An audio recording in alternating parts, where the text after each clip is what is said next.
Good morning. Happy New Year. And it is a Happy New Year, although it came very close to not being such a Happy New Year for a lot of people this year. I'm here to announce, in partnership with the Mint Hill Police Department and the FBI, that we have foiled a terrorist attack that was planned to take place on New Year's Eve in Mint Hill, North Carolina. Now, New Year's Eve, we all know, is a wonderful time where we all celebrate the past year, we look forward to and plan the next year, and everyone deserves to do that, to celebrate the new year without being concerned about their personal safety. And thanks to the law enforcement that stands with me today and others, we are fortunate that people can do that. The FBI, the Mint Hill Police Department, the New York Police Department worked around the clock on this matter, not just building a case for us, but surveilling the subject and making sure the public was safe at every moment, including Christmas Day. They worked around the clock on this, and I very much appreciate it. The defendant here lived in Mint Hill. The planned attack was to take place in Mint Hill. I want to thank Chief Joe Hatley of the Mint Hill Police Department for being with me here today and for your work over the holidays, Chief. I really appreciate it. I'm sure you know Jim Barnacle by now. He's the special agent in charge of the FBI for North Carolina. The FBI worked tirelessly on this case, and I can't thank you enough for that. FBI agents spent their Christmas Day surveilling a subject so that families in Charlotte and Mint Hill and Western North Carolina could spend their day celebrating with their families, and I'm very thankful for that. That is true public service. If you see a police officer or an FBI agent, please thank them for spending their holidays on this so that we all could spend our holidays with our families. I also want to thank the prosecutors in my office who also worked over the holidays getting a search warrant and an arrest warrant and making sure that the public was safe and that this terrorist attack was foiled. The defendant here is an 18-year-old named Christian Sturtevant. He has been planning this attack for about a year, but he's been planning an attack for far longer than that.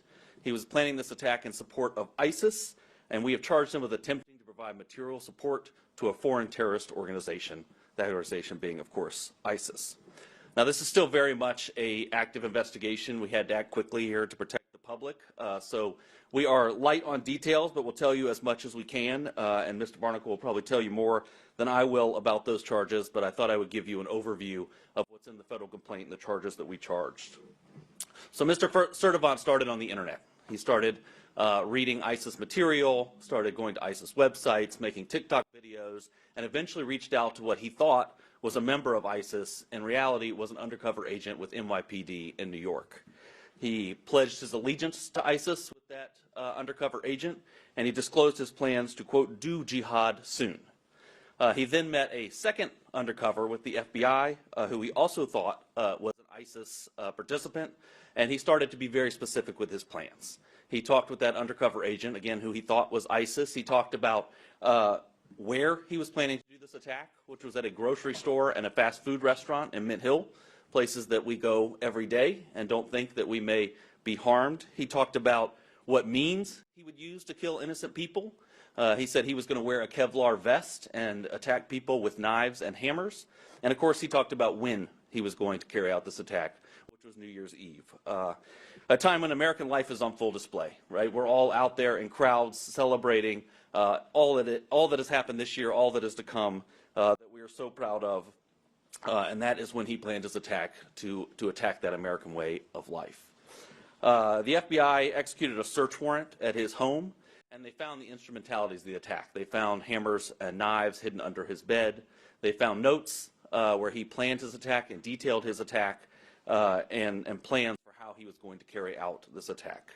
It was a very well-planned, thoughtful attack that he had planned and that was fortunately foiled here. He was preparing for jihad, and innocent people were going to die, and we were very, very fortunate they did not. But the fact that along the way, in this extensive planning of this attack, he encountered not one, but two undercover officers should make the public feel very, very good and very safe. Because law enforcement is out there every day, and we know they have a lot to do.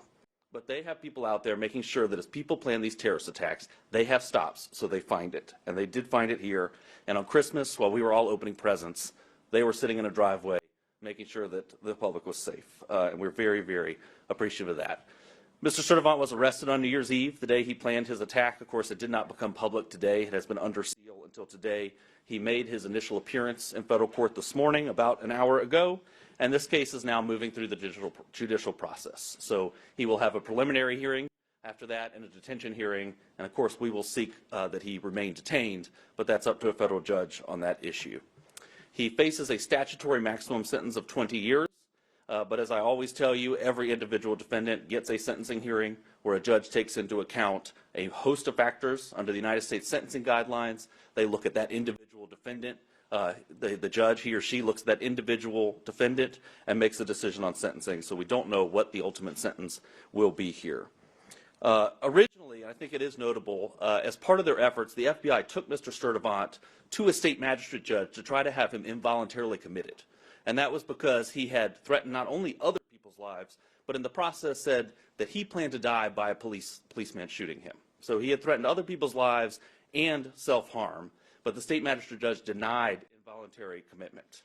Fortunately, the FBI did not give up then and continued to build a federal case and get the evidence they needed to charge him and detain him and keep everyone safe on New Year's Eve. And I'm very, very thankful for that because countless lives were saved here. On New Year's Eve, everyone is at the grocery store. We're all buying the things we need to celebrate, and we could have had a significant loss of life and significant injury here. So we will be here at the federal level dedicated to making sure the public is safe like we were in this case.